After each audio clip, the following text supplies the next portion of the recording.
আৰু আমি প্ৰথমে সম্বৰ্ধনা জনাবলৈ ওলাইছোঁ আমাৰ যি আন পৰিচালনা সমিতিৰে কৰ্মকৰ্তা জগদীশ ৰাজবংশী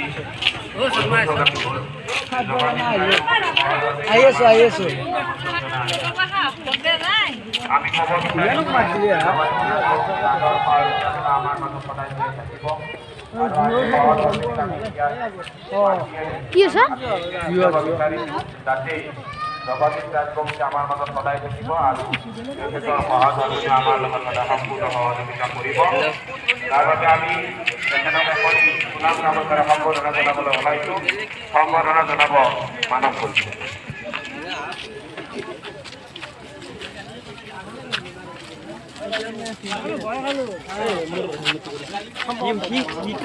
কি মতটো কৰাৰ পিছত আৰু গমেই নাপাবা কি কৰে। সম্বৰ্ধনা জনাবলৈ ওলাইছোঁ। সম্বৰ্ধনা জনাব অৱনীব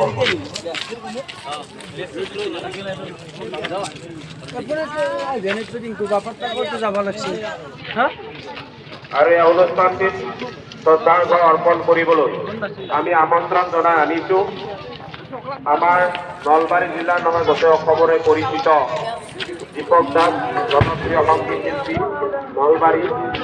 আমি দীপক দাস যি সময়ত আমন্ত্ৰণ জনাইছিলোঁ তেখেতে সেই সময়তে আহি আমাক কৃতাৰ্থ কৰিছে, কিন্তু আমি তেখেতৰ ওচৰত দুখিত।